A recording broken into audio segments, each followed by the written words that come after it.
Today I am going to teach you geometry. In geometry, first we will learn some previous concept like congruency and similarity. तो आइए देखते हैं सबसे पहले कि सिमिलरिटी क्या होता है. आपने पिछली क्लासेस में पढ़ा होगा सिमिलरिटी और कॉन्ग्रुएंसी के बारे में काफ़ी डीप में, लेकिन अभी भूल गए होंगे तो फिर से देखते हैं. सिमिलर किसे कहते हैं, या हिंदी में कहें तो समरूपता क्या होती है. तो कोई भी दो फिगर्स, जैसे कि एक पर्टिकुलर फिगर ले लीजिए ट्रायंगल, कोई भी दो ट्रायंगल सिमिलर कब बोले जाएंगे. दो ट्रायंगल सिमिलर उस कंडीशन में बोले जाते हैं जब इनके करस्पॉन्डिंग एंगल्स सेम हो. करस्पॉन्डिंग एंगल सेम का मतलब है कि जैसे एक 30 का है, एक 50 का है और एक 100 का है, तो यहाँ पे भी एक कोई 30 का होना चाहिए, भले ये हो, कोई ज़रूरी नहीं कि वो ये हो. एक 50 होना चाहिए और एक 100 होना चाहिए. तो ये एंगल्स जो हैं इसके, वो इनके भी एंगल्स सेम आ गए. और अब जो इनकी करस्पॉन्डिंग साइड्स हैं, मतलब 30 के सामने वाली साइड्स और यहाँ पे 30 के सामने वाली साइड, ये सेम रेशियो में होनी चाहिए. यानी कि हिंदी में कहें तो समानुपाती होनी चाहिए. यानी कि अगर यहाँ पे साइड है 2 और यहाँ पे अगर ये होती है 4, तो फिर 100 के सामने वाली अगर है 5, तो यहाँ पे भी 100 के सामने वाली इसकी डबल होनी चाहिए, यानी 10 होनी चाहिए. ये अगर है 7 नहीं हो सकता. ये अगर है 6 50 के सामने वाली, तो यहाँ पे भी 50 के सामने वाली जो है ये 12 होनी चाहिए. इस तरीके से 2 4 5 10 6 12. हाँ, तो ये आप देख सकते हैं कि साइड सेम रेशियो में है. यानी ये यहाँ पे 2 है तो यहाँ पे 4 हुई, फिर यहाँ पे ये 6 है तो ये 12 हुई, फिर यहाँ पे 5 है तो ये 10 हुई. यानी कि दो कोई फिगर्स जिनके एंगल्स अगर सेम हैं और करस्पॉन्डिंग साइड्स सेम रेशियो में हैं, तो वो समरूप बोला जाएगा, या हम उसे कह सकते हैं सिमिलर. इंग्लिश में कह सकते हैं सिमिलर होंगे. तरीके से हम उसे सिमिलर और कॉन्ग्रुएंस या सर्वांगसम ये बता सकते हैं. चलिए कुछ क्वेश्चंस करते हैं जो आपकी एक्सरसाइज के हैं. सॉरी,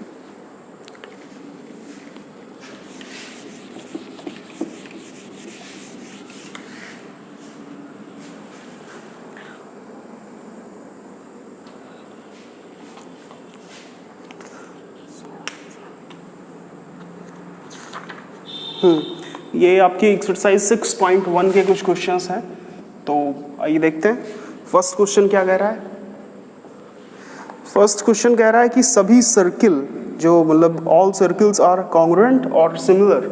यानी कि आपसे पूछ रहा है कि जो सभी वृत्त होते हैं वो सर्वांगसम होते हैं या समरूप होते हैं. तो चलिए देखते हैं. सर्किल्स में तो कोई एंगल्स वाला सिस्टम हुआ नहीं, लेकिन सर्वांगसम का मतलब क्या होता है. सर्वांगसम का मतलब होता है कि सर्व अंग समान. यानी कि उसके जितने भी अंग हैं उनमें कोई अंग तो होते नहीं, हाथ का नाक पैर, उनमें अंग होते हैं उनकी साइड्स. तो अगर सारी ही साइड्स उनकी समान हो, एक जैसी हो, तो वो हो जाएंगे आपके सर्वांगसम, यानी कि कॉन्ग्रुएंस हो जाएंगे. तो कॉन्ग्रुएंस में होता क्या है, जैसे अगर दो ट्राइंगल्स हमने कॉन्ग्रुएंट बोले, तो इन दो ट्राइंगल को कॉन्ग्रुएंट बोलने का, इनको सर्वांगसम बोलने का मतलब यही हुआ कि इस ट्राइंगल को उठा के इस पे रख दें तो हमें एक ही ट्राइंगल दिखे. यानी कि किसी ना किसी टाइप से इनकी सारी साइड्स बराबर होंगी. भले ऐसे ना रखें, इसे थोड़ा रोटेट करके रखें, तो ये ढक लेगा, इसको पूरा कवर कर लेगा. आपको दो अलग अलग नहीं बल्कि एक ही ट्राइंगल दिखेगा.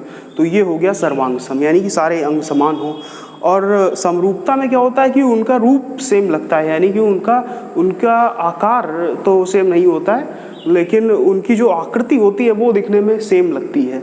यानी कि ये जिस तरीके का छोटा है उसी तरीके का अगर कोई बड़ा बना दे जिसकी साइड्स अलग अलग हों, बस सेम रेशियो में हो, तो ये समरूप हो जाएगा. तो समरूप और सर्वांगसम में ये डिफरेंस होता है. तो सर्वांगसम भी समरूप होगा, लेकिन समरूप कोई ज़रूरी नहीं कि सर्वांगसम हो. यानी कि अगर दो ट्राइंगल्स हैं जो कि आपके कॉन्ग्रुएंट हैं तो वो सिमिलर तो होंगे, लेकिन कोई सिमिलर ट्राइंगल कॉन्ग्रुएंट कहते हैं ऐसा ज़रूरी नहीं है. तो अभी कह रहा है कि आपके सारे सर्कल्स क्या होते हैं, सिमिलर या फिर कॉन्ग्रुएंट. तो चलिए देखते हैं. जैसे ये एक हमने सर्कल बनाया और ये एक बड़ा सर्कल बनाया, तो अब इसमें साइड तो कोई होगी नहीं, लेकिन सर्कमफेरेंस तो होगी. तो क्या इनकी सर्कमफेरेंस सेम है. सेम तो तभी होगी जब रेडियस सेम होगी.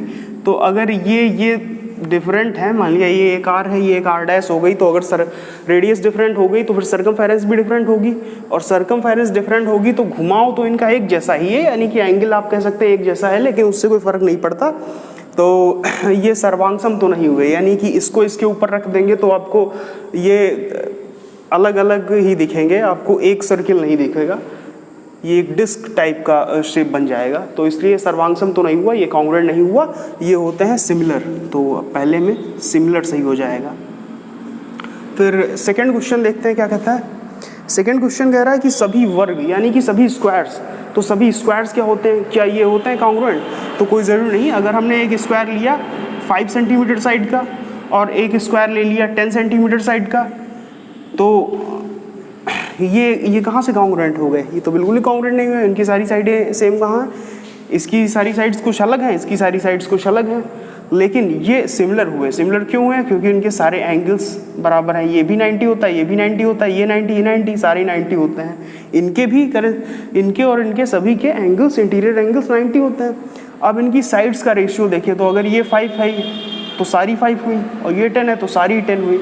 तो हर साइड जो है इनकी वो सेम रेशियो में है, यानी कि सारी साइड्स ही इनसे डबल हो रही हैं। ऐसा नहीं है कि ये यहाँ पे डबल हुई और यहाँ पे वाली इससे 3 गुना हो रही हो, नहीं, सारी साइड्स ही सेम रेशियो में है। तो ये भी सेकंड वाला भी आपका हुआ कि ये सिमिलर हुआ, ये समरूप हुआ, यानी सर्वांगसम नहीं हुआ।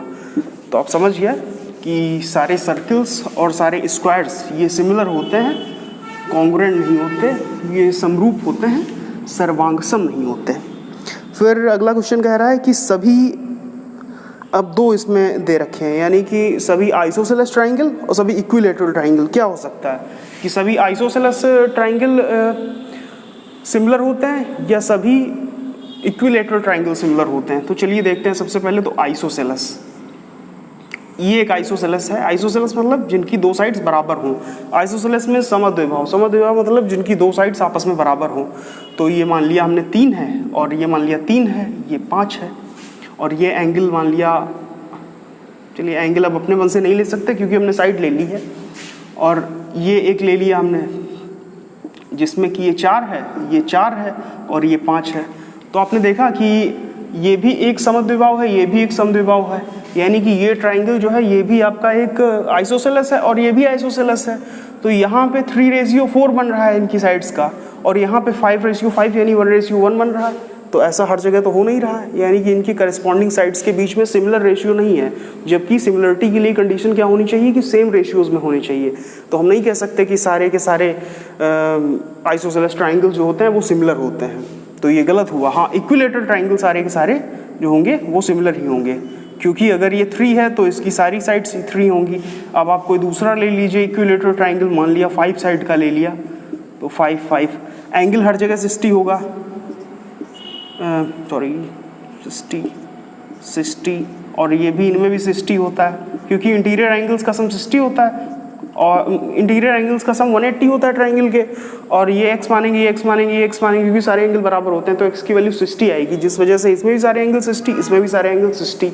तो जब सारे एंगल 60 आएंगे तो ये भी कंडीशन एक होती है समरूपता की, कि सारे एंगल्स 2 फिगर्स हों जिनके सारे इंटीरियर एंगल्स जो हों एक जैसे हों, और उसके बाद में उनकी करस्पॉन्डिंग जो साइड्स हों वो सेम रेशियोज में हों। तो देखिए करस्पॉन्डिंग साइड्स भी सेम रेशियोज में है। इसका इससे रेशियो निकालें तो 3/5 आएगा, इसका इससे निकालें तब भी 3/5, इसका इससे निकालें तब भी 3/5। तो ये सारे सिमिलर हुए आपके। तो यानी all equilateral triangles are similar, not congruent. Congruent इसलिए नहीं क्योंकि साइड्स तो उनकी कुछ भी हो सकती है। मान लिया एक की आपने 3 ले ली, दूसरे की 5 ले लीजिए, तीसरे की 10 ले लीजिए, तो साइड्स तो कितनी भी हो सकती हैं। अब एक क्या कह रहा है कि सेम साइड्स वाले 2 पॉलीगॉन्स हैं, और फिर पूछ रहा है कि उनके जो सेम साइड्स वाले पॉलीगॉन हैं उनके जो करस्पॉन्डिंग एंगल्स होंगे वो क्या होंगे, बराबर हों या फिर सेम रेशियो में हों, और उनकी जो साइड्स हैं वो क्या होती हैं, बराबर होती हैं या सेम रेशियोज में होती हैं। ये क्वेश्चन है आपका, आप पढ़ेंगे तो समझ में आएगा। यानी कि कोई पॉलीगॉन ले लिया, आप हेक्सागोन ले लीजिए, चलिए ऑक्टागोन ले लीजिए, हेक्सागोन ही ले लीजिए आप, हेक्सागोन बेंजीन टाइप का। ये एक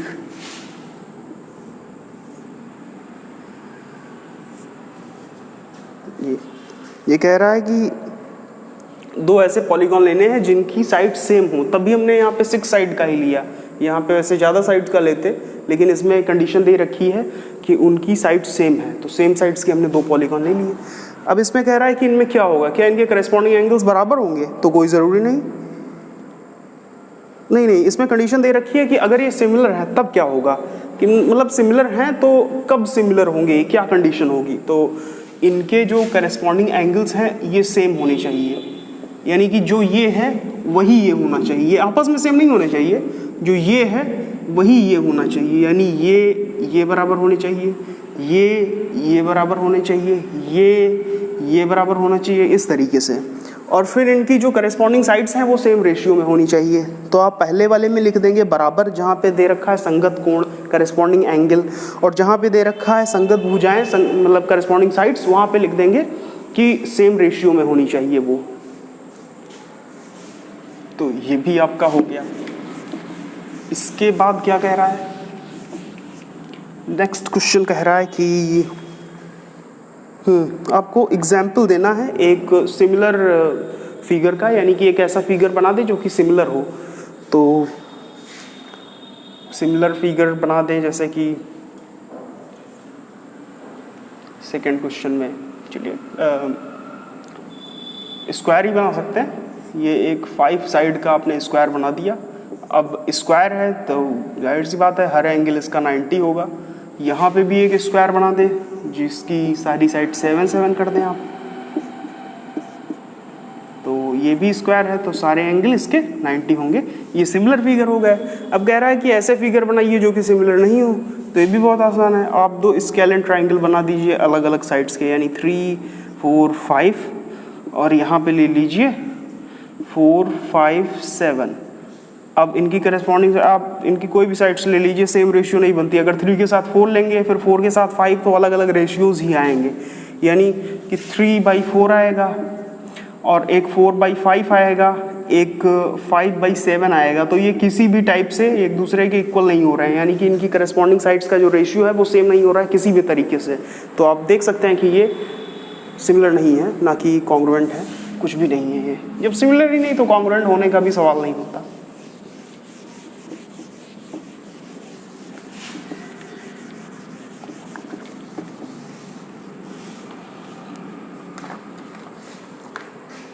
नेक्स्ट क्वेश्चन है, ये थोड़ा ट्रिकी है।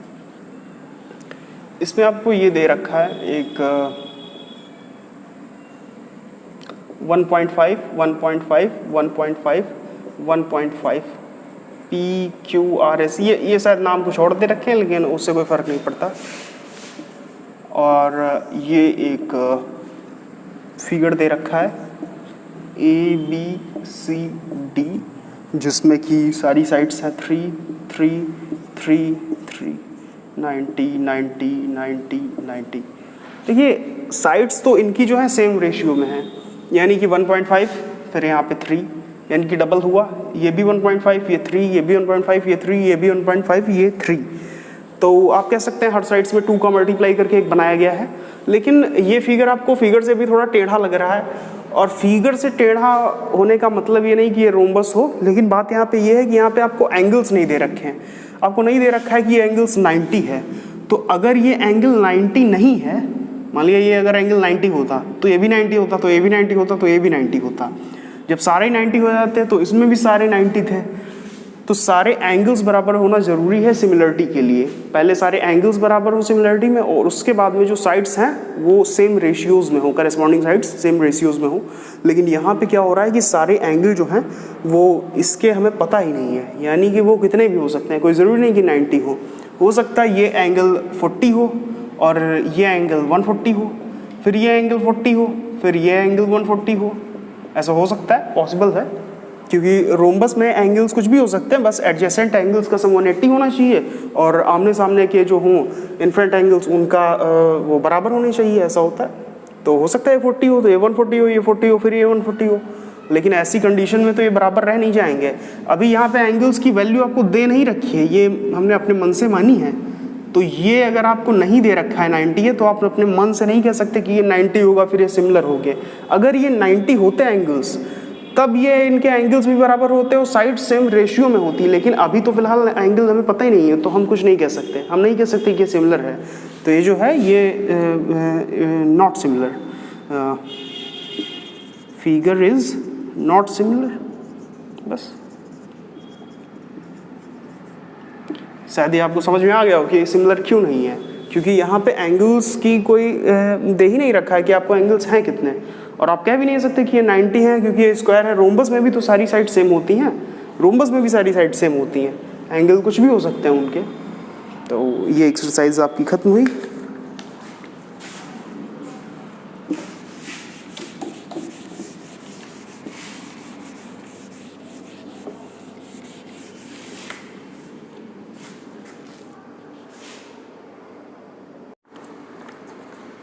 ये नेक्स्ट एक्सरसाइज है आपकी, इसमें कुछ इम्पोर्टेंट थ्योरम है। एक मैथमेटिशियन थे 6th सेंचुरी BC में। BC का मतलब समझते हैं आप लोग? BC means before Christ, and AD means Anno Domini. Anno Domini का मतलब होता है कि ईश्वर का दिन या ईश्वर का वर्ष, मतलब ईश्वर का समय वही होता है। तो ईश्वर के समय से मतलब यही है कि क्राइस्ट के जन्म के बाद का जो समय हुआ उसे AD से हम लोग डिनोट करते हैं। यानी कि इस टाइम जैसे है कि 2021 AD चल रहा है, तो उसी तरीके से अगर कोई कहे 600 AD तो मतलब कि ईसा मसीह के जन्म के 600 साल बाद का समय। उसी तरीके से ये होता है BC यानी कि बिफोर क्राइस्ट। तो 6th सेंचुरी BC यानी कि करीब 500-600 साल पहले का वक्त जो होगा ईसा मसीह के, उस टाइम एक मैथमेटिशियन हुए थे जिनका नाम था थेल्स। तो थेल्स ने ट्रायंगल्स को ऑब्जर्व किया और उनके बारे में कुछ चीज़ें बताई। ट्रायंगल्स, एक तो इन लोगों की ज्योमेट्री काफ़ी तेज हुआ करती थी पुराने मैथमेटिशियन की। अभी रिसर्च होने लगी है अलग अलग टॉपिक्स पे, नहीं तो पहले तो यही ज्योमेट्री और अलजेब्रा, रूट्स फाइंड करना, इन्हीं सब चीज़ों पे रिसर्च हुआ करते थे लोग। नंबर थ्योरीज जैसे दी हैं, ट्रिगोनोमेट्री, यही सारी चीज़ें। तो थेल्स जो मैथमेटिशियन थे उन्होंने ये बताया कि अगर कोई दो जो फिगर हैं, दो ट्राइंगल हैं, और अगर वो सिमिलर हैं तो उनकी जो करस्पॉन्डिंग साइड्स होंगी उनका रेशियो सेम होगा। यानी उन्होंने ये बताया था कि अगर ये दो ट्राइंगल्स हैं और ये सिमिलर है, अगर उन्होंने बताया कि ये सिमिलर है ट्राइंगल्स, सिमिलर मतलब इनके एंगल सारे सेम हैं, तो अगर ये सेम एंगल्स वाले हैं, ये समरूप हैं, ये सिमिलर हैं, तो फिर इनकी करस्पॉन्डिंग साइड्स जो होंगी वो सेम रेशियो में होंगी। तो ये एक थ्योरम है यहाँ पे। इस थ्योरम का स्टेटमेंट मैं पढ़ रहा हूँ, आप भी पढ़िए कि अगर कोई ट्राइंगल है और उसमें एक साइड के पैरेलल दो साइड को अलग अलग पॉइंट्स पे खींचने वाली एक रेखा खींचिए। चलिए देखते हैं। जैसे कह रहा है कि ये एक ट्राइंगल है, छोटा ट्राइंगल बनाते हैं। आप जूम करके देख लीजिएगा। एक ये ट्राइंगल है ABC और ये एक लाइन हुई DE, और इस लाइन, ये लाइन एक DE हुई, ये हमने DE जो है ये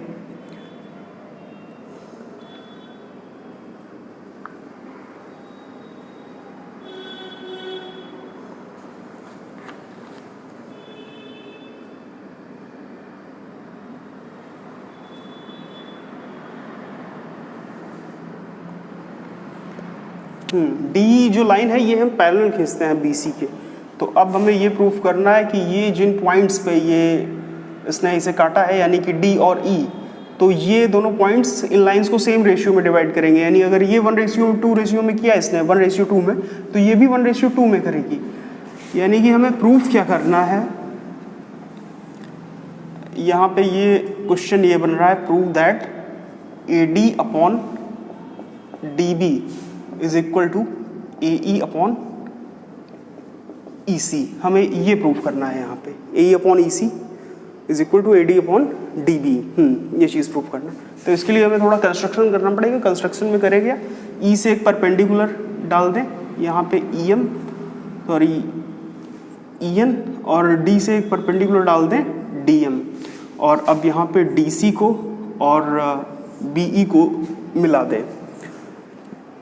अब हम जानते हैं कि एरिया ऑफ ट्राइंगल के फार्मूले से अगर हम ADE का एरिया निकालें, ये यहाँ से अब हम प्रूविंग वाला पार्ट यहाँ से कर रहे हैं कि एरिया ऑफ ट्राइंगल ADE, तो ADE का एरिया क्या होगा? किसी भी ट्राइंगल का एरिया होता है half into base into height, यानी कि हाइट वो एल्टीट्यूड होता है, परपेंडिकुलर हाइट ली जाती है।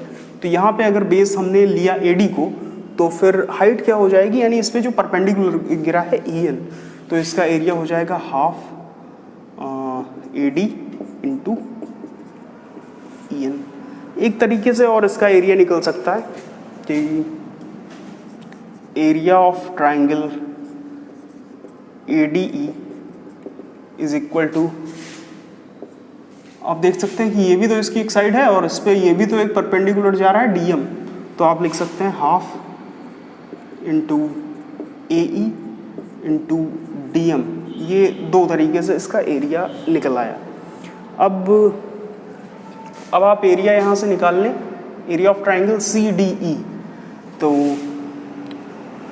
अगर आप निकालेंगे एरिया ऑफ ट्राइंगल CDE, तो ये क्या हो जाएगा, इस ट्राइंगल CDE का एरिया, तो इसका एरिया हो जाएगा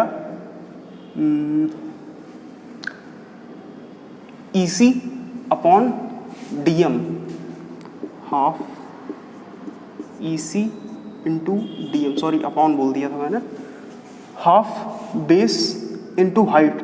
अब हाइट इस वाली साइड पे एल्टीट्यूड क्या गिर रहा है, यहाँ D से, तो यहाँ पे तो हमें नहीं दिख रहा है, लेकिन आगे दिख रहा है कि एल्टीट्यूड DM है, यह है तो उसी साइड्स पे जो आगे एक्सटेंड हुई है। और इसी तरीके से हम निकाल लेंगे BDE का, यानी कि एरिया ऑफ ट्राइंगल BDE, तो इसका भी हो जाएगा हाफ BD इंटू EN। तो इस तरीके से आपने इसका भी एरिया निकाल लिया। अब हम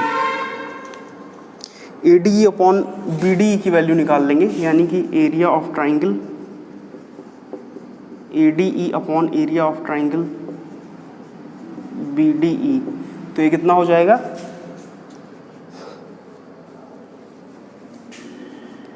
हाफ AD इंटू EN। यहाँ पे ये वाला फार्मूला यूज़ करेंगे, मतलब ये वाला इक्वेशन हम यूज़ करेंगे यहाँ पे, और अपॉन BDE का क्या है यहाँ पे, हाफ BD इंटू EN। यहाँ से EN कैंसिल हुआ, हाफ हाफ कैंसिल हुआ, यानी कि क्या है, area of AD upon BD is equal to AD upon BD। अब यहाँ पे हम दूसरा वाला यूज़ कर लेंगे, ये area of triangle ADE upon area of triangle CDE।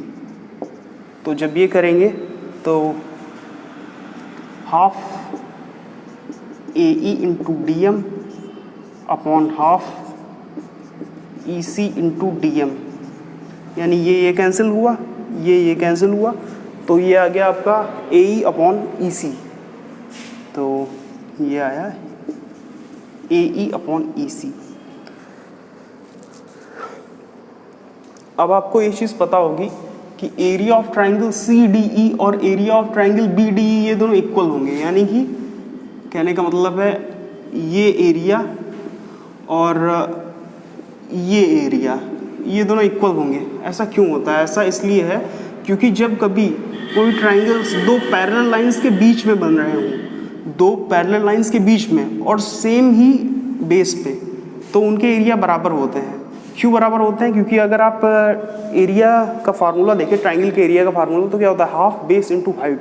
तो इन दोनों का बेस तो हम सेम ही ले सकते हैं D, और जब ये दो पैरेलल साइड्स के बीच में हैं तो इनके वर्टेक्स से इन वर्टेक्स से B और C से जो एल्टीट्यूड जाएगा वो भी सेम ही जाएगा, क्योंकि पैरेलल का मतलब भी है कि इनके बीच की दूरी परपेंडिकुलर डिस्टेंस हमेशा इक्वल रहेगी। तो अगर हम B और C से मतलब एल्टीट्यूड डालें तो वो भी सेम ही जाएगा। तो जब बेस भी सेम होगा, हाइट भी सेम होगी, तो फिर इनका एरिया भी इक्वल होना चाहिए। आपको अलग अलग शेप दिख रहा है लेकिन एरिया इक्वल ही आएगा इनका। तो इस वजह से यहाँ पे लिखे दे रहे हैं area of triangle BDE is equal to area of triangle C D E. और जब ये दोनों बराबर हो जाएंगे तब ये जो आपकी इक्वेशंस हैं, अगर इसको भी बी डी ई को हम सी डी ई से ही रिप्लेस करें तो फिर ये इक्वेशन और ये इक्वेशन आपस में बराबर हो जाएंगी, यानी कि इक्वेशन 1 और 2 आपस में ये तो बराबर हो जाएंगी। और जब बराबर हो जाएंगी तब आप इसको इसके बराबर लिख सकते हैं। जब यहाँ पे इनमें तो फ़र्क आ नहीं रहा था, फ़र्क तो इन्हीं में आ रहा था, यहाँ पे बी डी है यहाँ पे सी डी है, और जब हमने बता दिया कि बी डी सी डी है इक्वल, तो फिर अब इन इक्वेशंस में भी फ़र्क नहीं आएगा, यानी कि 1 को 2 के बराबर कर सकते हैं। तो फिर ये आपका हो जाएगा A D upon B D बराबर ए ई अपॉन ई सी। और यही चीज़ आपको प्रूव भी करने को आ रहा है कि A D upon D B is equal to A upon E C. तो यही चीज़ आपकी प्रूफ हो जाएगी। तो ये एग्जैक्ट थेल्स थ्योरम तो नहीं है, लेकिन उसी का ये एक तरीके से एक्सटेंशन या कह सकते हैं, उसी को थोड़ा और डेवलप किया गया है।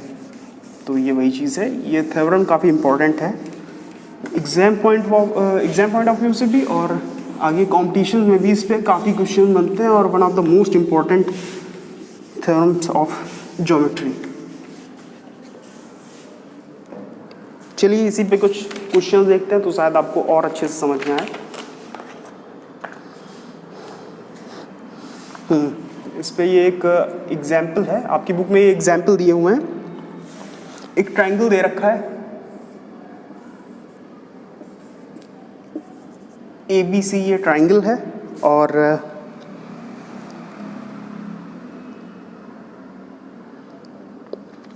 एक पॉइंट है डी, एक पॉइंट है ई, और ये डी है यहाँ से, जो कि बी सी के पैरेलल है, यानी कि डी ई दे रखा है, गिवन है कि बी सी के पैरेलल है।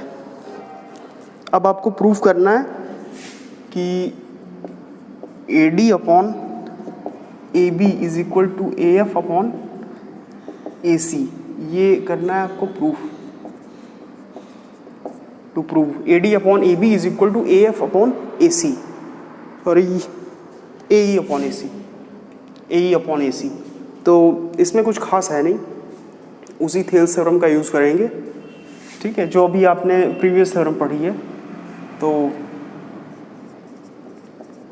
उस थ्योरम से आप इतना तो कह सकते हैं कि अगर डी जो लाइन है पैरेलल है बी सी के, यानी कि if D E is parallel to B C, then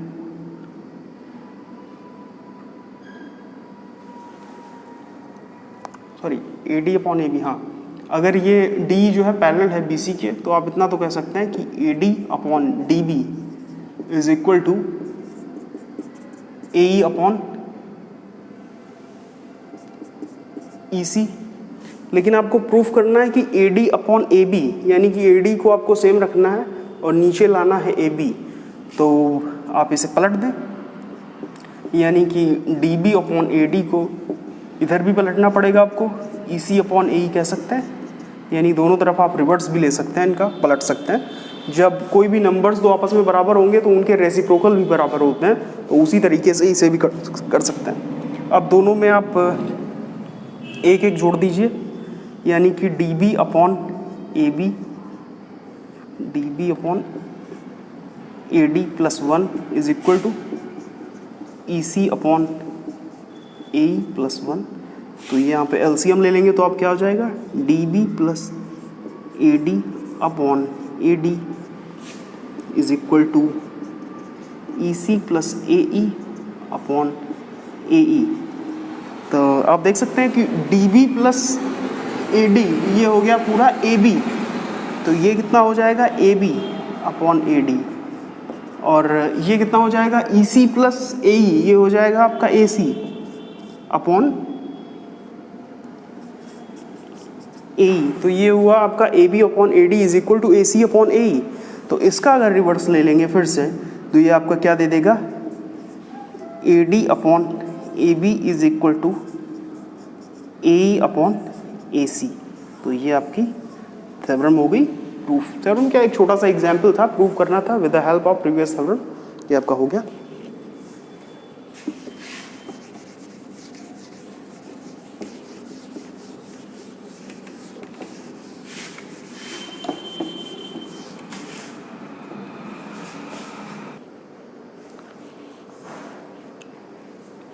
एक अगला क्वेश्चन है, ये देखते हैं ट्रेपीजियम का। ये नेक्स्ट क्वेश्चन है, ट्रेपीजियम में कुछ इसी टाइप की चीज़ प्रूव करनी है। हालांकि ये दे नहीं रखा है कि ये ट्रेपीजियम है, लेकिन सारी चीज़ें दे रखी है जिनसे आपको पता चल जाए कि ये ट्रेपीजियम ही है। तो अगर आप कभी ट्रेपीजियम का क्वेश्चन ऐसा देखते हैं तो उसमें ये प्रॉपर्टी यूज़ कर सकते हैं।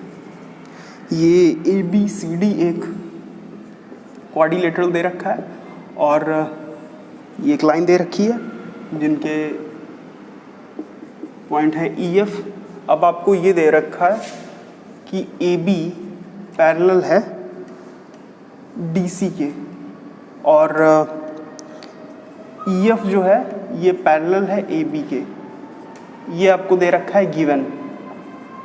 ये एक एग्जाम्पल है, इसमें इतना गिवन दे रखा है, सिर्फ ये चीज़ आपको पता है। और प्रूव क्या करना है? प्रूव आपको करना है कि AE upon ED is equal to BF upon FC। ये चीज़ आपको प्रूव करनी है। तो चलिए प्रूव करते हैं।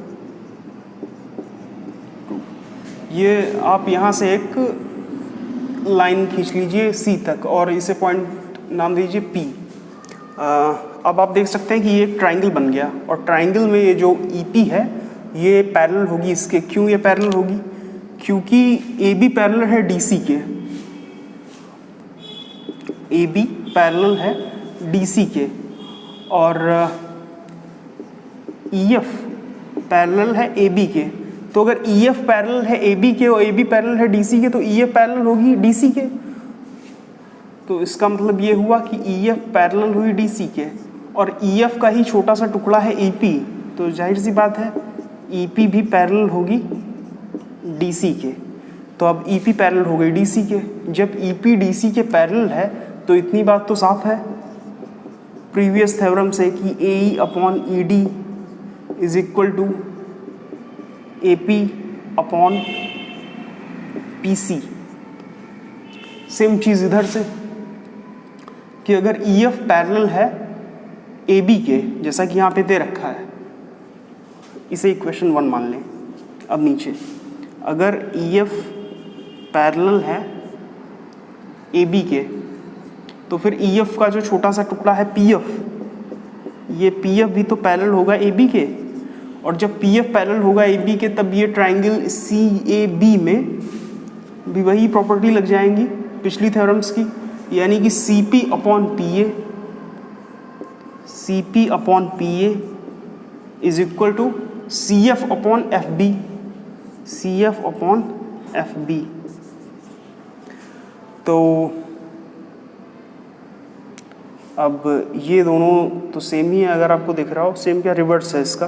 तो एक काम करें, इसका भी रिवर्स लें, यानी कि AP अपॉन PC इसे लिख सकते हैं। AP ऊपर ले जाएंगे, CP नीचे ले आएंगे, PC कर देंगे। और ऐसे इधर ये BF अपॉन CF, ये इसे इक्वेशन नंबर 2 मान लिया। तो आप देखें कि ये चीज़ इसके बराबर है, ये चीज़ इसके बराबर है और ये दोनों चीज़ आपस में सेम है, यानी कि AE upon AD is equal to AP upon PC और AP upon PC is equal to BF upon CF। तो फिर इक्वेशन 1 और 2 से AE अपॉन AD हो जाएगा इसके बराबर। जैसे अगर x y के बराबर है और y z के बराबर है तो x z के बराबर अपने आप ही हो जाएगा। जैसे कि ये x बराबर y दे रखा है आपको, फिर कहीं पे y बराबर z दे रखा है, तो x z आपस में बराबर नहीं होंगे क्या? बिल्कुल होंगे। तो उसी तरीके से यहाँ पे from equation 1 and 2 AE upon ED is equal to BF upon CF। तो यहाँ पे आप लिख लें फ्रॉम 1 एंड 2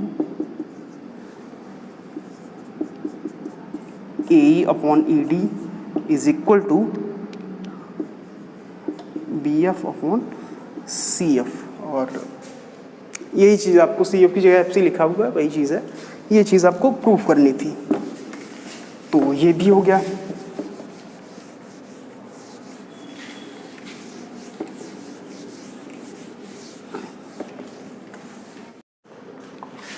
चलिए ये एक और बहुत ही अच्छा एग्जाम्पल है। ये एक ट्राइंगल दे रखा है PQR और ये एक ST साइड है, ये एंगल दे रखा है इस एंगल के बराबर। यानी कि अब देख लें गिवन क्या दे रखा है। आपको ये नहीं बता रखा है कि ST QR के पैरेलल है या नहीं है या क्या है, ये कुछ आपको नहीं दे रखा है। आपको सिर्फ इतना दे रखा है कि PS upon SQ is equal to PT upon TR और angle PST is equal to angle PRQ। और आपको प्रूव क्या करना है? Prove that triangle PQR is isosceles. ये जो भी स्पेलिंग होती है इसकी, ये आपको प्रूव करना है कि ये ट्राइंगल आइसोसेलेस है। तो इस ट्राइंगल को आइसोसेलेस प्रूव कर, आइसोसेलेस पहली बात तो होता क्या है, जिसकी दो साइड्स सेम हो और तीसरी कुछ डिफरेंट भी हो सकती है, तो ऐसा ट्राइंगल आइसोसेलेस होता है। तो आइसोसेलेस प्रूव करने के लिए आपको दो इसकी साइड्स इक्वल दिखानी है। तो सबसे पहले इसमें क्या करेंगे, अभी तक आपको थेल्स थ्योरम का जो आपने प्रूफ पढ़ा था या आगे की वो जो थ्योरम पढ़ी थी, उसमें क्या हो रहा था, उसमें आपको दे रखा था कि ST पैरेलल होगी QR के, तब कंडीशन क्या बनेगी, PS upon SQ is equal to PT upon TR। शायद उस थ्योरम के बाद में एक चीज़ बताना भूल गए कि उसका रिवर्स भी ट्रू होता है। यानी रिवर्स का मतलब कि जैसे कि अगर आपको दे रखा है कि PS upon SQ is equal to PT upon TR, तो आप भी ये कह सकते हैं कि ST पैरेलल ही होगी। यानी कि जैसे कभी कभी रिवर्स सही नहीं होता है, यानी कि जैसे x is equal to 1 implies that x square is equal to 1, लेकिन x स्क्वायर अगर 1 हो तो कोई ज़रूरी नहीं कि x 1 होगा, हो सकता x माइनस 1 हो, ऐसा भी हो सकता है। तो लेकिन यहाँ पे रिवर्स है, ये ट्रू होता है। यानी कि अगर ST पैरेलल है QR के तो फिर PS upon SQ is equal to PT upon TR, और अगर आपको दे रखा है कि PS upon SQ is equal to PT upon TR, तो आप समझ जाएंगे कि ST जो है पैरेलल है QR के। तो यहाँ पे फिलहाल हम इस गिवन चीज़ से हम यही पता लगाएंगे, मतलब पता क्या लगाएंगे, हम कह सकते हैं कि अगर दे रखा है PS upon SQ is equal to PT upon TR, तो इस बात का यही मतलब हुआ, ये इम्प्लाई करेगा कि जो ST है ये पैरेलल है QR के।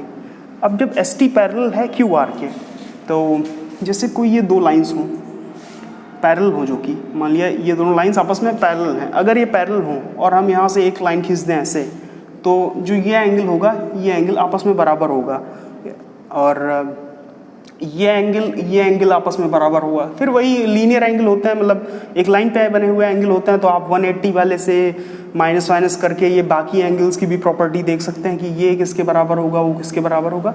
लेकिन फिलहाल यहाँ पे जो जानने वाली चीज़ ये है कि अगर कोई लाइन है और उनको, मतलब दो पैरेलल लाइन है, उनको एक लाइन ऐसे काटे, तो इस तरीके से आप ये एंगल बराबर देख सकते हैं, ये एंगल बराबर होते हैं। तो जब ये एंगल बराबर होते हैं तो वही काम तो यहाँ पे हो रहा है। अगर आप इसे थोड़ा बढ़ाएं ऐसे, तो देखें कि ये पैरेलल लाइंस हैं, क्योंकि ST हमने प्रूव कर दिया ना QR की पैरेलल है, तो इन पैरेलल लाइंस को एक तिरछी लाइन ये काट रही है, तो वहाँ पे ये एंगल जो होगा वही ये एंगल होगा। यानी कि आप कह सकते हैं अल्टरनेट एंगल वाले से कि एंगल ये इस बात को पैरेलल है, ये इस बात को इम्प्लाई कर देगा कि एंगल PST इक्वल होगा एंगल PQR के। और आपको पता है कि दे कितना रहा है एंगल PST, किसके बराबर दे रखा है, PRQ के। यानी कि ये चीज़ तो गिवन थी, इसे आप यहाँ पे लिख लीजिए गिवन, ये चीज़ तो गिवन थी कि एंगल PST बराबर है एंगल PRQ के, और ये चीज़ हमने निकाली कि एंगल PST बराबर होगा PQR के। तो अब इन दोनों से हम कह सकते हैं कि एंगल PQR बराबर PRQ, यानी कि ये इसके बराबर, ये इसके बराबर, तो ये आपस में भी बराबर है, तो एंगल PQR बराबर PRQ। जब भी कोई ट्रायंगल्स में आपने 9th क्लास में पढ़ा होगा कि बड़े कोण के सामने वाली भुजा बड़ी होती है, छोटे कोण के सामने की भुजा छोटी होती है। यानी कि अगर किसी का एंगल बड़ा है, मान लीजिए ये एंगल अगर बड़ा है तो इसके सामने वाली साइड्स बड़ी होगी, अगर ये एंगल छोटा है तो इसके सामने वाली साइड छोटी होगी। लेकिन तब क्या होगा, जब दोनों में कोई भी बड़ा ना हो, यानी दोनों बराबर हों। तो अगर दोनों एंगल्स बराबर हैं तो दोनों के सामने की साइड्स भी बराबर होंगी। तो ये अगर दोनों एंगल्स बराबर हैं तो ये इन बात को इम्प्लाई करते हैं कि PQ बराबर होगा PR के, और PQ अगर PR के बराबर है तो हम कह सकते हैं कि PQR इज आइसोसेलेस ट्राइंगल, यानी कि triangle PQR is an isosceles triangle, बस ये आपका हो गया।